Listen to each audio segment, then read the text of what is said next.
있습니다. 요한계시록 21장 10절 11절입니다. 함께 읽습니다. 성령으로 나를 데리고 크고 높은 산으로 올라가 하나님께로부터 하늘에서 내려오는 거룩한 성 예루살렘을 보이니 하나님의 영광이 있어 그 성의 빛이 지극히 귀한 보석 같고 벽옥과 수정같이 맑더라. 아멘. 오늘 함께 살펴보게 될 이 요한계시록 21장 9절에서 17절은 어제 이어서 새 예루살렘 그 성을 함께 더 자세히 살펴보게 됩니다.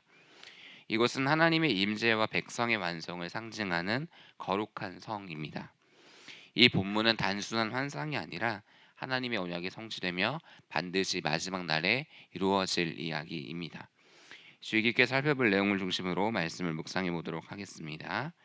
내용 관찰 1번입니다. 거룩한 성 예루살렘은 어디에서 내려왔으며 무엇으로 인해 빛납니까? 하나님께로부터 하늘에서 내려오게 됩니다. 사람들의 노력으로 이루어지는 것이 아니라 하나님께서 만드시며 그리고 하나님의 은혜가 나타나게 됩니다.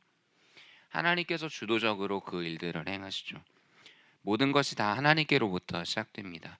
구원의 계획이, 구원의 완성이, 그리고 마지막 날 이루어질 새 예루살렘의 모든 것들 하나하나가 말이죠. 거룩한 성 예루살렘은 하나님의 영광이 그 안에 있습니다. 그렇기 때문에 그 성의 빛이 귀한 보석 같고 벽옥과 같고 수정같이 맑다라고 환상이 기록되어 있습니다. 벽옥과 수정같이 맑다라는 이 표현은 그 빛이 찬란하고 정결하여서 투명하다라는 것입니다. 우리는 이 장면을 상상하면서 읽어볼 때 그곳이 얼마나 환한 빛이 임하는지, 얼마나 하나님의 영광이 가득 차는지 그 감격에 우리가 머물게 됩니다. 하나님의 영광이 가득한 놀라운 창조가 마지막 날에 결국 이루어지게 될 것입니다. 내용 관찰 2번입니다. 거룩한 성에 적힌 이름은 무엇이며 성은 구조상 어떤 특징을 지닙니까? 그 성을 오늘 살펴보게 되면 그 성에는 큰 성곽이 있습니다. 그리고 12문이 있습니다. 그 문들에는 12천사가 있고 그 문들 위에는 이름들이 써져 있다라고 요한이 환상을 보며 기록합니다. 그 이름들은 무엇입니까? 바로 이스라엘 자손 12지파의 이름들이 적혀 있습니다. 그리고 그 성의 성곽에는 12기초석이 있습니다. 그 위에는 어린 양의 12사도의 이름이 적혀 있죠. 한마디로 정리하면 하나님의 구원받은 백성의 모든 공동체가 그 거룩한 성 예루살렘에서 함께 머물게 된다라는 것입니다.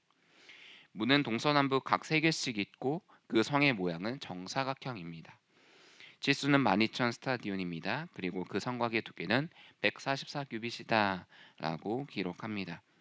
오늘날의 단위로 잠깐 계산해 보면 12,000 스타디온은 2,200km 정도 됩니다. 그리고 한 규빗은 대략 45cm 정도 되죠. 오늘날의 단위는 66m 정도 되는 것입니다. 엄청난 크기가 그곳에 있습니다.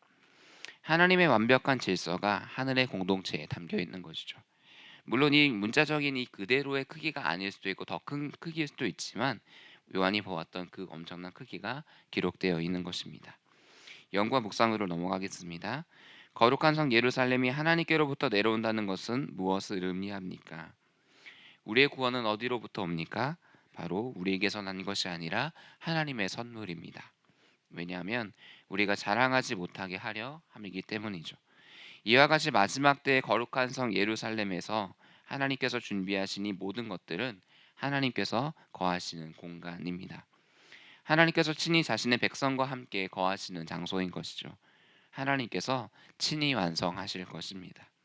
이 안에 담겨 있는 하나님의 지혜와 능력과 이 사람은 이것들은 사람이 흉내낼 수가 없습니다. 사망이나 생명이나 천사들이나 권세자들이나 현재일이나 장래일이나 능력이나 높음이나 기쁨이나 다른 어떤 피조물이라도 우리를 우리 주 예수 그리스도 안에서 그 하나님의 사랑에서 끊을 수가 없습니다. 이것이 바로 요한계시록 마지막을 기록하면서 우리에게 보여주는 소망입니다.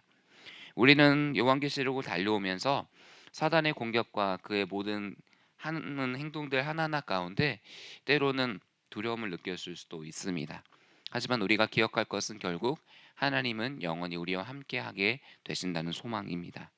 이 말씀이 성취된 공간이 바로 거룩한 성 예루살렘입니다. 느낀 점입니다. 하나님의 영광이 찬란히 비치는 곳에서 성도와 교제하기 원하시는 하나님을 보며 무엇을 느낍니까?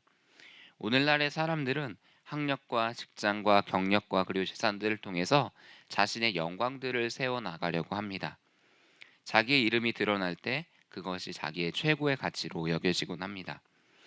내가 갖고 있는 것이 무엇인지에 따라서 사람들의 삶의 빛남이 달라집니다. 내면 안에 있는 그 사람들의 고유의 아름다움보다는 밖으로 보여지는 그 이미지를 더 중요하게 생각합니다. 하지만 그 시대를 뛰어넘는 진정한 찬란한 빛, 진정한 영광이 오늘 본문에 등장하게 됩니다. 바로 우리는 하나님 앞에서 마지막 때에 이렇게 고백할 수밖에 없습니다. 하나님은 위대하시고 영화로우신 분이시니 어떻게 나와 교제하실 수 있겠는가? 왜냐하면 하나님께서는 바로 그 관심을 우리에게 두고 계시기 때문입니다. 예수 그리스도께서는 하늘의 모든 영광을 다 버리고 이 땅 가운데에 오셨습니다. 왜냐하면 우리를 구원하시기 위하기 때문이죠. 그리고 결국 영광 가운데로 우리를 인도하실 것입니다. 이것이 바로 하나님의 은혜입니다. 우리는 그 사랑 앞에 더 무릎 꿇고 경배할 수밖에 없습니다. 이 세상 어디에서도 볼 수 없는 그 아름다움이 오늘 본문에 비춰주고 있습니다. 찬란한 영광 가운데 우리의 영혼이 하나님을 향하여 나아갈 때마다 우리의 영혼에 놀라운 찬양이 흘러넘치게 될 것입니다. 결단과 적용으로 나아가겠습니다. 내가 교회 공동체 안에서 하나님의 임재를 충만히 느낀 적은 언제입니까? 하나님께서는 교회를 홀로 두지 않고 함께 모이게 하셨습니다. 오늘 본문이 기록하는 것처럼 그 12 사도들과 12 이름들이 적혀 있는 것처럼 하나님은 공동체로 우리를 부르시는 것이죠. 우리가 홀로 골방에서 예배를 드릴 수 있지만 우리를 교회로 부르셔서 함께 예배하게 하시는 이유는 무엇입니까? 바로 그 안에서 하나님의 사랑을 경험할 수 있기 때문이죠. 하나님께서는 그 아들 예수 그리스도로 성령 하나님으로 그리고 성부 하나님으로 삼위 하나님께서 함께 구원의 사역을 이루어 가십니다. 그 아름다움이 우리 교회 안에 있는 것이죠. 그렇기 때문에 이 공동체 안에서 하나님 임재를 충만히 느낄 수 있는 것입니다. 그렇다면 하나님의 구원을 소망하며 어린 양의 신부로서 하나님과 더욱 깊이 교제하고 예배하기 위해 무엇을 실천하겠습니까? 오늘 하루를 살아가면서 우리 교회 공동체 안에 잘 들어오고 있지 못하는 이들이 있다면 초대해 보면 어떨까요? 나의 순모임에 적극적으로 참여하지 못하는 사람 또는 예배 가운데 적극적으로 나오지 못하는 사람에게 연락하여서 함께 그 자리를 초청해 보는 겁니다. 누가복음 14장 21절에서 주인과 종의 그 비유가 등장합니다. 종이 여러 사람들을 초청할 때 아무도 오지 않습니다라고 주인에게 보고할 때 주인은 이렇게 이야기합니다. 야 빨리 시내의 거리와 골목으로 나아가서 가난한 자들과 몸 불편한 자들, 맹인들, 저는 자들을 데리고 이쪽으로 다 초대하여라. 우리가 이 연약한 자, 가난한 자들의 편이 되어주면 어떨까요? 우리 순환의 구역 안에 공동체 안에 함께하기를 힘들어하는 모든 이들 그들의 연약함을 함께 짊어지고 나아가는 것입니다. 그렇게 오늘 하루 그 사랑을 나누는 귀한 성도님들이 되시기를 주님의 이름으로 축복합니다. 또한 우리 성도님들의 삶 가운데 이 천국의 찬란한 영광들이 하나님의 놀라운 임재 영광들이 가득하시기를 주님의 이름으로 축복합니다. 함께 기도로 나아가겠습니다. 첫 번째 기도 제목입니다. 다른 것을 구하지 않고 하나님의 영광이 충만한 오늘 하루가 되게 하옵소서. 거룩한 성 새 예루살렘을 소망하며 오늘도 믿음으로 일어서는 참된 예배자로 살게 하옵소서. 12월 함께 기도할 공동기도 제목입니다. 길동교회 모든 예배 위에 하나님의 임재가 충만하게 하옵소서. 살아계신 하나님을 인격적으로 만나는 감격의 예배가 되게 하옵소서. 이 네 가지의 기도 제목으로 기도하신 후에 개인의 기도로 나아가겠습니다. 주여 한번 부르짖고 기도합니다. 주여, 하나님 이 시간 가운데 온전히